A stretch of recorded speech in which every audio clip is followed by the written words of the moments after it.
Welcome to the Financial Freedom Secrets Show. This is your host, Jackson Milan, the Wealth Mentor, helping business owners create financial freedom faster by mastering the language of money. Want to see how well you're tracking towards financial freedom? Complete our 40-point financial performance scorecard at wealthhealthcheck.com.au. That's wealthhealthcheck.com.au. The average score for most business owners is 18 out of 40. So complete the scorecard now and see how well you're tracking towards financial freedom. G'day guys, this is Jackson Milan, the Wealth Mentor, and we're here for another episode of Financial Freedom Secrets. I'm very excited about this episode because I have my good friend and one of my colleagues, Michael Shaw. Michael Shaw is the National Business Development Manager at Aureus, but Michael and I have known each other since we're probably around 15 years old. We'll go into that story a little bit later, but what's been really interesting is throughout my career, in my journey, Michael and I have just run into each other time after time after time. Life was architected in a way for our destinies to cross paths. So it's probably no surprise that we ended up working together. So Michael, I'm really excited to have a chat today, mate. How you doing? I'm doing well, mate. Doing well. Thanks for having me. So, mate, for those of you who are listening that don't know who you are, tell us a little bit about you, Mike. Well, I've been working, in the financial services industry for a long time, pretty much since I left school, which I literally fell into.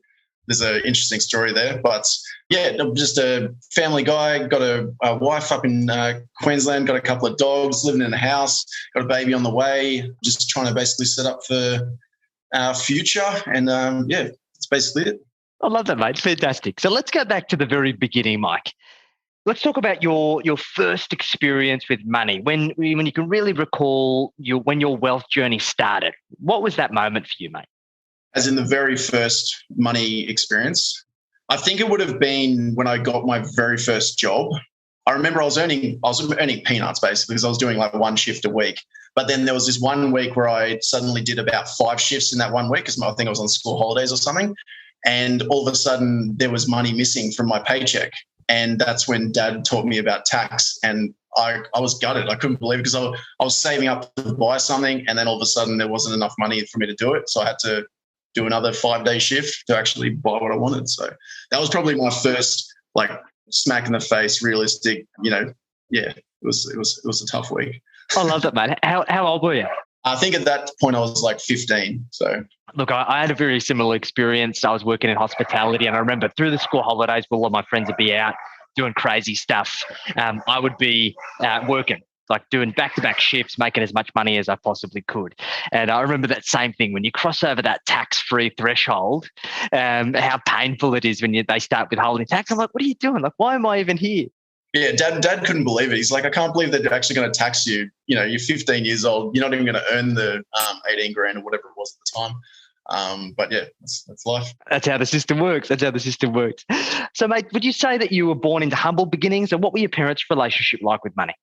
Yeah, definitely humble beginnings. Like when I was a kid, a big week was if we could have a Mars bar and things like that. So, humble beginnings. But my parents were smart in the fact that they really understood the value of property. We never rented. We were always buying our property. If you look back at the properties we lived in as kids, they're very humble, but they've helped us set up and, move into nicer suburbs and then eventually buy in, better areas once, it was able to be done.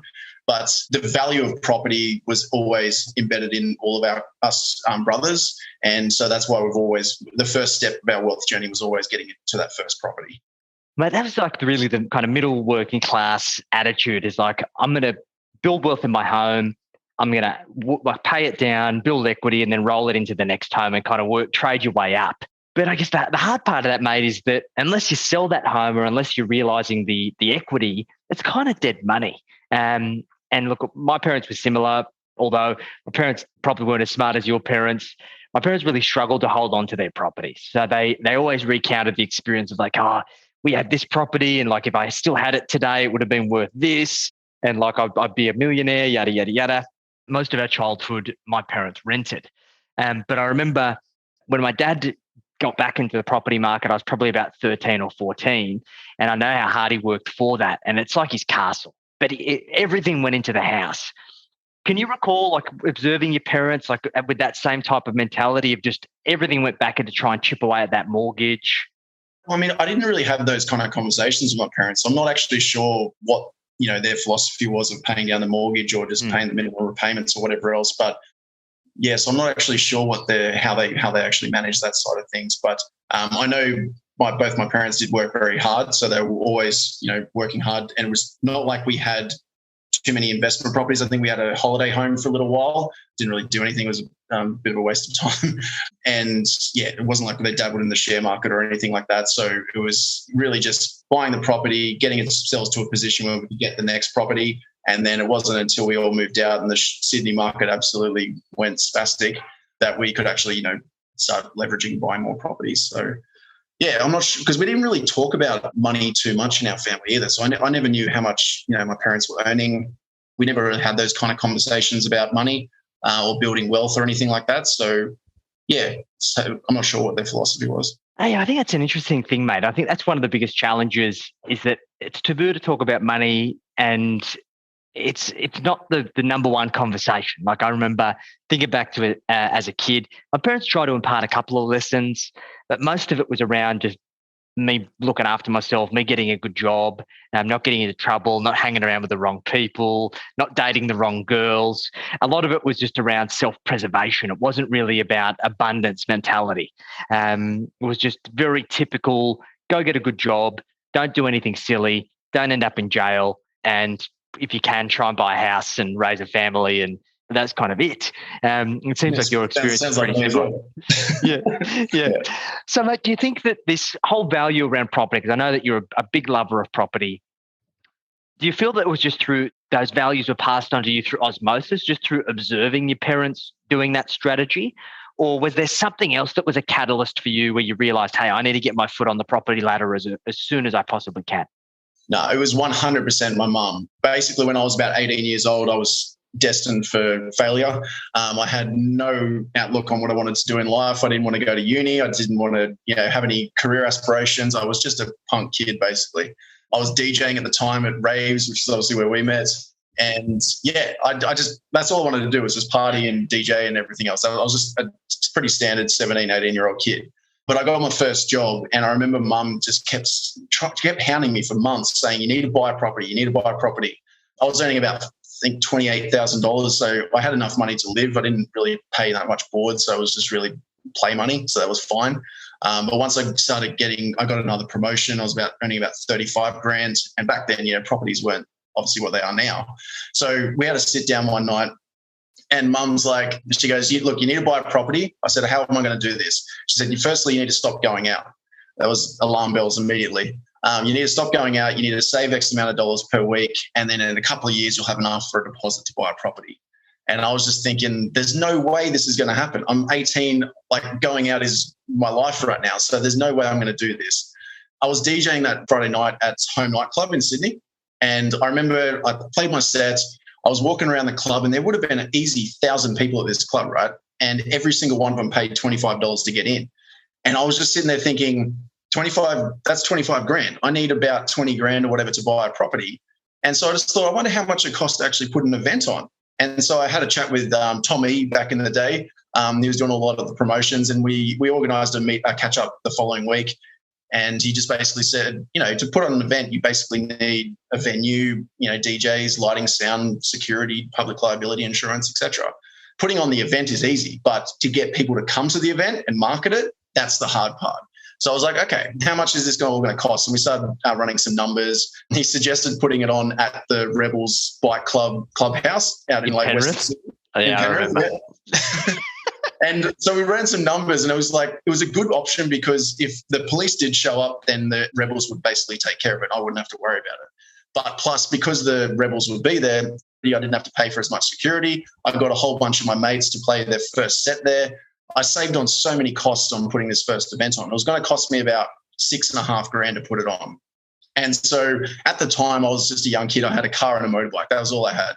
So what I decided to do was I was going to sell my motorbike to put this event on.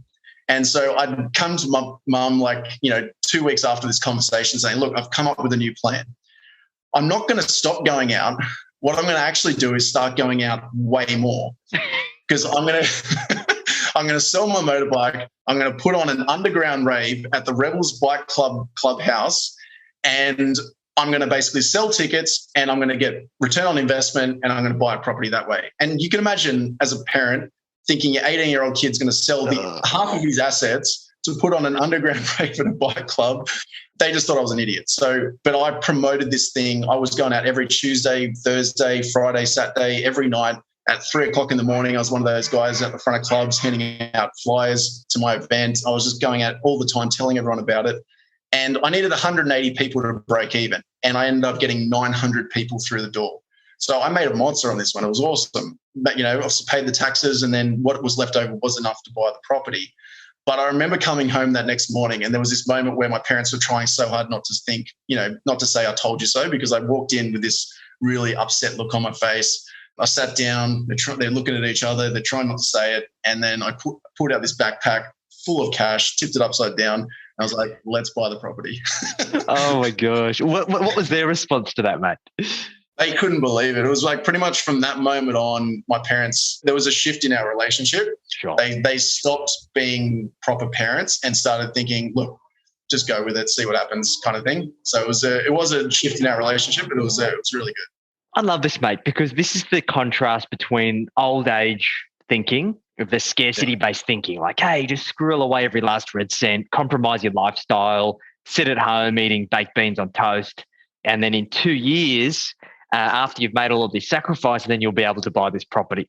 Like, no 18-year-old kid wants to do that.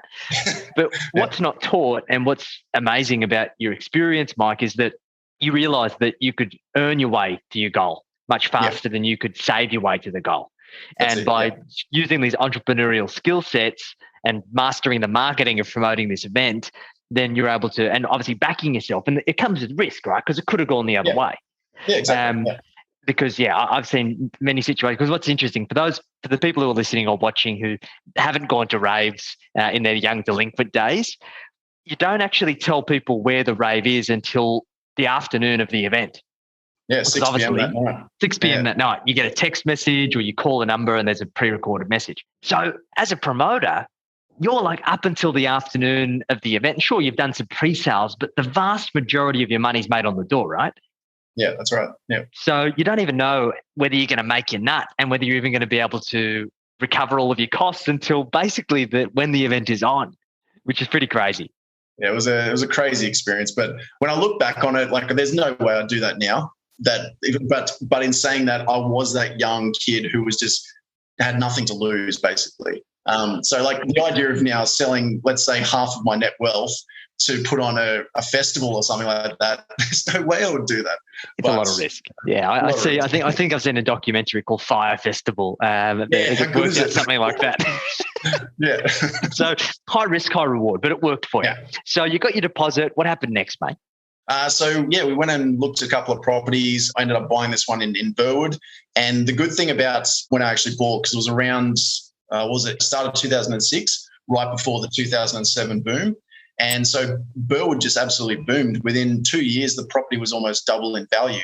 And that's when it really started hitting home that the value of buying properties, because I bought this 2-bedroom apartment, how much Sydney is now. I bought this 2-bedroom apartment in Burwood for 270 grand or something like that. Like it's insane. So how much it's worth now is crazy. The amount that it was worth only a couple of years later, it almost doubled in value. So there's no way I can save that money, and there's no way that I could. Well, I mean, maybe I've done it through business or something like that. But for when it comes to like passive income and things like that, that is it's obviously taught me the value of buying good assets and investing my money. So I love that, mate. And I remember thinking back to the day, like everyone in our circle, like looked up to you because you were one of the first people in our networks. And to be fair, like the vast majority of people that we used to hang around with were delinquents.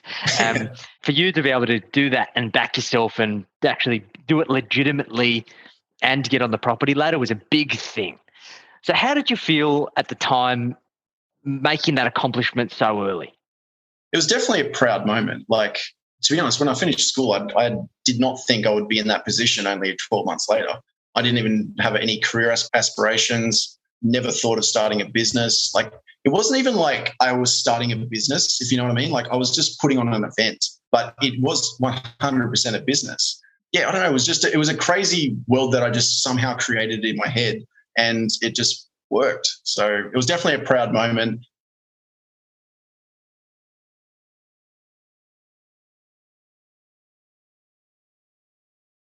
It's crazy, which is awesome. So once the property settled, that was all working. What was the next significant financial milestone for you, mate? Well, to be honest, I didn't do much probably for the next 10 years. To be honest, I was just traveling the world. Well, actually, the next financial moment was probably about 5 years later when I started getting into traveling. And I really wanted to do this trip around the world. I wanted to go all around Europe, South America, go to the States, all through Asia and everything else. And I wanted to spend a couple of years backpacking, but I didn't know how the hell I was going to get the money for that. And so I remember going to the bank where I had my mortgage, and this is where I learned about equity, because I had no idea about equity when I walked into that bank. And she said, I said I wanted to get a loan. She ran through the numbers and was like, you can't get it if you want to go on overseas for a couple of years. There's going to be no income. She's like, what, do you own any assets? And I said, yeah, I've got a house. And she goes, oh, okay. Well, how much is the loan? And she ran the numbers of the property and said, well, you've got like 200 grand in equity sitting there. Do you want to just get some money out? And I was like, sure. Tell me about it. How does this work? So she told me about equity, and then it was funny because I remember sitting in that meeting, and when they used to do those Commonwealth Bank ads where the guy was like, "Equity mate, equity mate." It all makes sense. I was like, that's what he's talking about. That's what he's talking about. Con the fruiterer. Yeah. So I just said, okay, well, can I have 50 grand? And she just put that in my bank account, and I was like, okay. It just completely changed the whole outlook on doing this travel, and went off and traveled for a couple of years. I love that. I think what's interesting here, right, because I think if we go back to when we're leaving school, right, there's really two pathways. There are individuals who go straight into uni or straight into the workforce, and they like hustle with the intention of like getting a step ahead and then getting their financial shit together so they can go and enjoy it later. And then there's those individuals who go straight off to schoolies or do a gap year or whatever they do, and then they're always like a year behind everyone else, but they've lived this amazing lifestyle. They've had all of these great experiences. But the reality is you had the ability to have your cake and eat it too. Yeah. Was there any point in time, like because you'd made such a good call and the timing was so great with the Burwood property and you'd been able to get the cash out, was there ever a sense where you felt like you were potentially falling behind in your career? Or was that just a way of you rewarding yourself for your achievements to date and kind of taking some chips off the table? To be honest, at that point in my life, I wasn't taking career seriously. I still hadn't done any further education since high school. I was just basically plodding along in the job that I was on. I was getting, promotions here and there, but it wasn't like this is what I want to do for the rest of my life. I was just earning an income. I used to always say that I work to live, so I don't live to work. So I was always saying, no, I'm going to do this job 9 to 5, Monday to Friday. And then the moment I walk out of the office, I'm not going to think about this until Monday or whatever. So the idea of going traveling was the goal. It was what I wanted to really do. So I didn't see it as a step back in career or anything like that. When it comes to the wealth side of things, I didn't think it was a step back either, because I looked at a lot of people who were my age at that point, and they hadn't bought their first property yet either. So even though I'm taking a bit of money out of equity to go do all this traveling, my financial position is still pretty good for my age. So yeah, it was an easy decision for me. Fantastic, mate. So you went and did the travel. Was there anything you learned about money, finance, or wealth as a result of your travels, experiencing these different countries and cultures and different, I guess, societal structures and kind of people at different economic positions?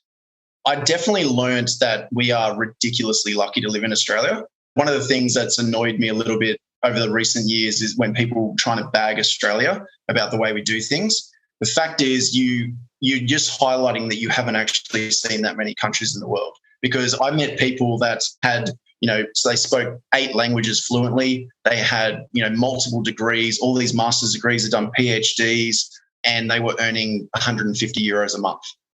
And that was the reality for a lot of people, like especially around Bulgaria and places like this. These people are highly educated and extremely intelligent people, but their life is just, they're in this situation that they can't really get out of.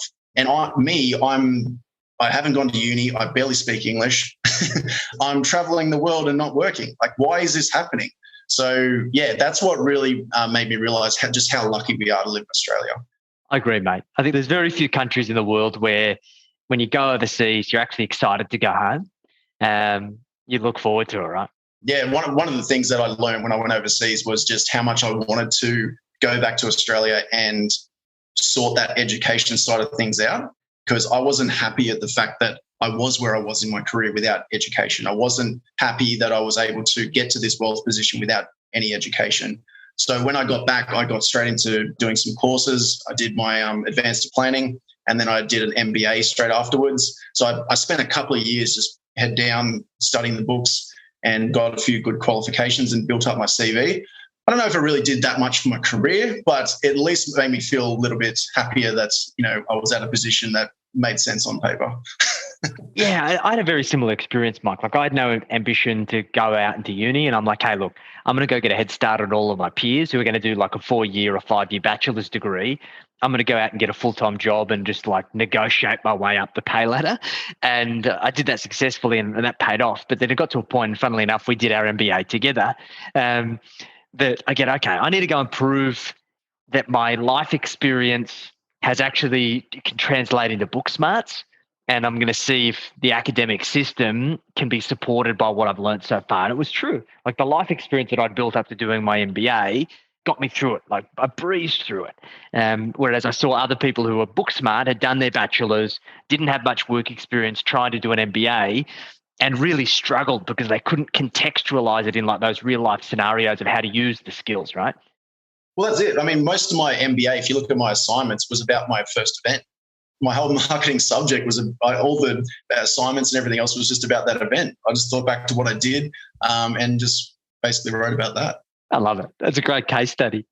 Fantastic, mate. So let's talk about your overall philosophy moving forwards.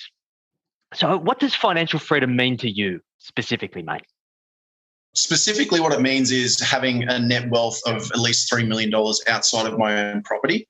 The reason why I say that is because what I did was I worked out exactly what my ideal lifestyle looked like. I started realizing that my ideal lifestyle is not that different to what I'm doing right now, but the problem is I'm working to achieve it. So I can't stop working right now because I won't be able to live that lifestyle. So what I want to do is get it to a point where I can basically earn what I'm earning now through passive income. So I worked out from that what a financial freedom figure would look like. And I think around $3 million would be enough to, be able to afford a nice house, afford a brand new car every couple of years, spend morning and nights with my family, go on weekend trips, camping trips, all that kind of stuff, do an annual holiday overseas with the family, just be able to afford to live a good life. If I can get to a position of $3 million, then I should be able to draw a passive income and live that lifestyle for the rest of my life. So beautiful. I love that. And it's so important to have that figure, because there's so many people that are flying blind and they don't know. Like, they want financial freedom, but they actually don't know what it means. So in your experience, mate, like, obviously you've worked in corporate, people who've earned big incomes, but they've got golden handcuffs. You've gone through what happens when the rug gets pulled on you, and you've had redundancies and stuff like that.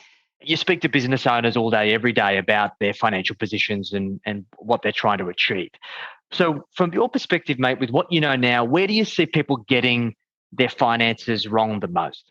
I think they're trying to, this isn't obviously speaking for everyone, but I think a lot of people are buying into the noise on the internet too much.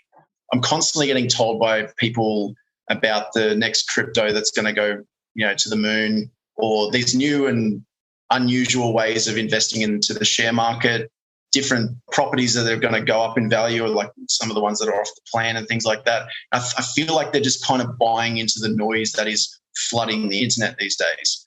One of the biggest things I learned when I was started doing my financial planning through you guys is that I was doing the same thing. I was, some of the decisions I was making, I was extending too far in speculative investments, didn't really have a good strategy for shares. Now that it's all set up, I'm actually spending probably 20 minutes a month managing the entire thing. Whereas I used to be always going through financial reporting and looking at trends and all this kind of stuff and trying to make all these decisions. But I wasn't getting any better return on investment than if I just set it all up and automated it and then just go outside and kick a football instead. 100%. It's far more enjoyable to do that, right? So, mate, and I agree with you, so many people get caught up in this bullshit. And I think the problem with it is, Mike, that because it is so frequent, so many people singing the same song, like the same bullshit, that they start to believe it. Because they're like, hey, if all of these people are saying that this is the way to do it, then it must be the right way. And then they fall into this trap and they end up doing more harm than good. So what do you think people can do? Because obviously, like, sure, you could go and delete your Facebook account and never go on social media again and hide in a deep, dark cave away from social media. Let's assume that's not an option. What other things can people do to better filter the bullshit and the noise? I think just really understand who you're getting the noise from, because one of the things I've noticed through COVID is the people that are trying to push these certain get rich quick, programs or whatever else, they don't have no financial background themselves. A lot of them have previously been marketing experts or something, or been in the travel industry or something like that. And they need to pivot into a new revenue stream. So as a result, they've done a quick course on cryptocurrency or something, and now they're trying to sell you a program on how to build a crypto portfolio. But if you really dig into that person about what portfolio they specifically have and ask them to maybe send you a copy of their crypto portfolio, you might be surprised that they might not have a fucking clue what the hell they're doing themselves. They're just basically regurgitating the 6-week course that they did themselves. Yeah, it's crazy. I think you need to do that digging. You can't take people at face value. Like, I was speaking to a very well-known financial advisor in the United States.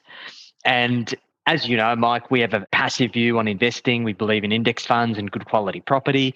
And if you want to do a little bit of speculation, we do it with money that we can afford to lose. I'm speaking to this guy who is an active fund manager.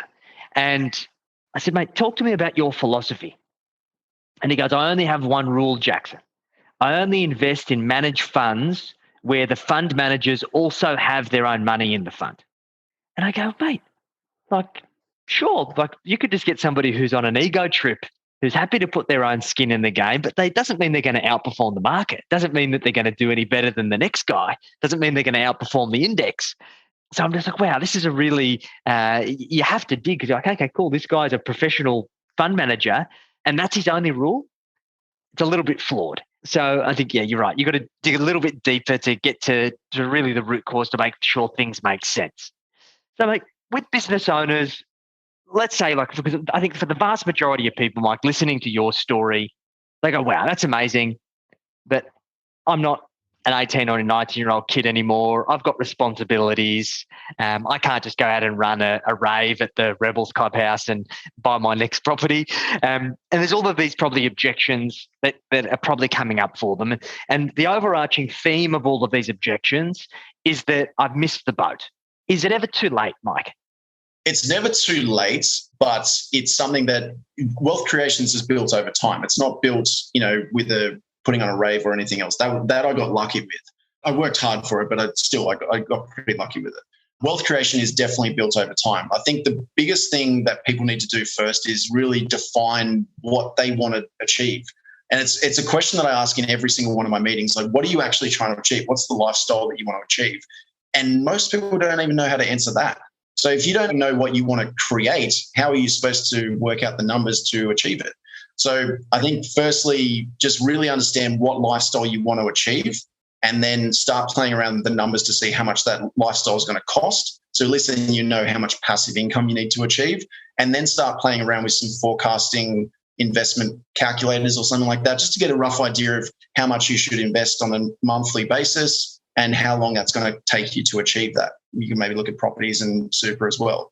But just getting clear on what the lifestyle you want to achieve first, and then work out how much it's going to cost on a monthly basis over, say, a 20-year period. Anyone, no matter where they are right now, if they're in their 20s or 30s or 40s or even 50s, it might be starting to be a bit difficult if you get in your 60s and you want to retire in 3 years' time. Anyone can get started and can improve their wealth situation at the time of retirement. It's just a matter of chipping away over time. And I think it's about having a certain level of patience. Because, Mike, over the course of your wealth journey, how many properties have you accumulated now? 3 now. Yep. Cool. Beautiful. And what was the time period between each property? The first one was when I was 18, and then the next 2 were within 12 months, probably about 12 years later, 10 years later or something.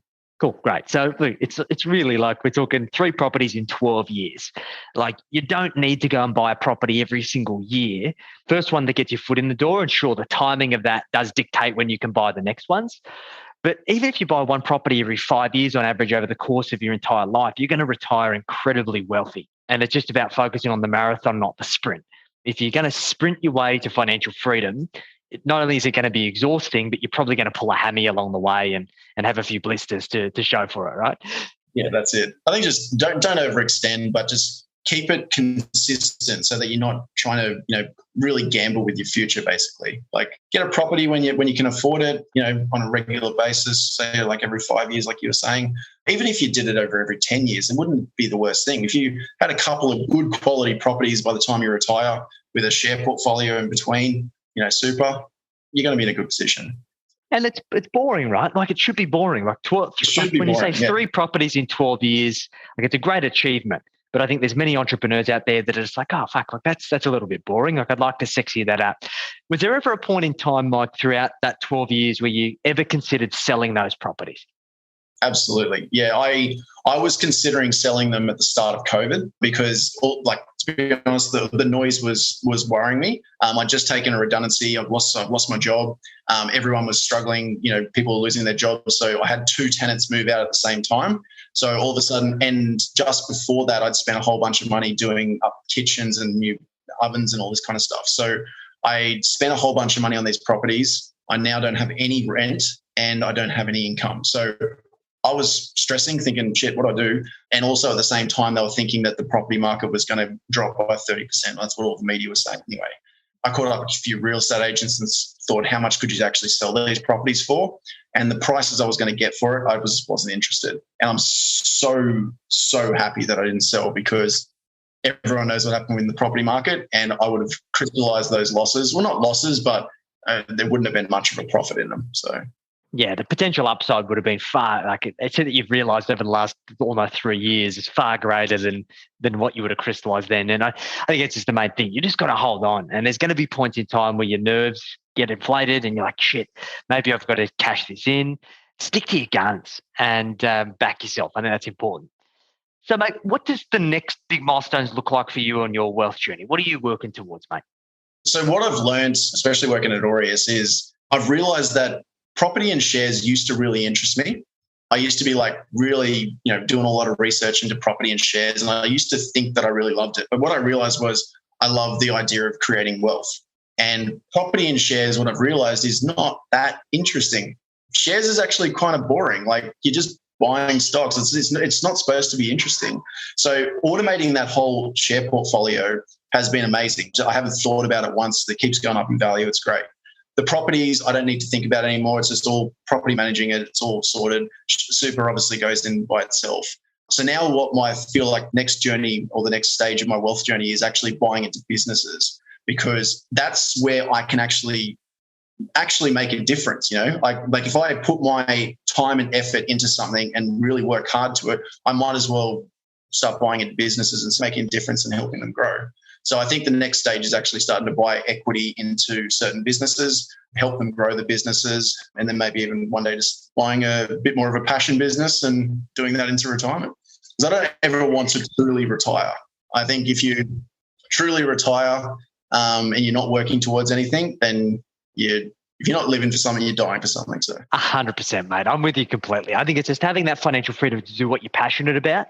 And this is the great thing about business is that you can pour a lot of passion into it and you can see that passion, if done the right way, translate into a very steep increase in wealth.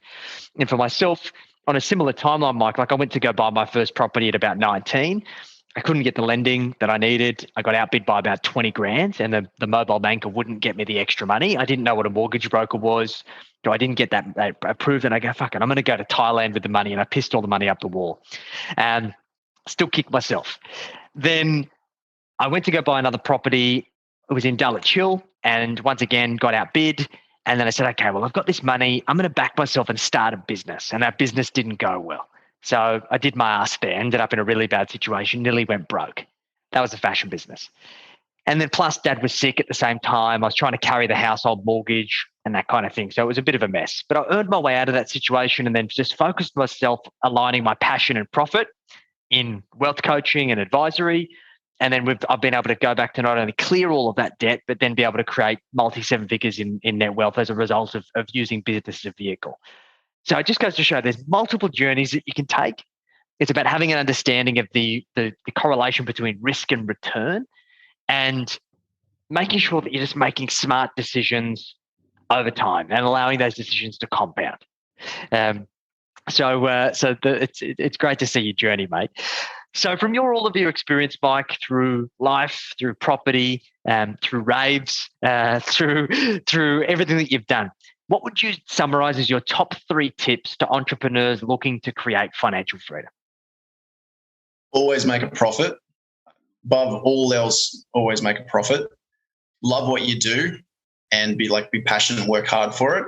Because if you don't love what you do, you're not going to do well. Because being an entrepreneur is hard. And unless you love it and you're willing to put in those hard hours, then it's just not going to be successful in the long run.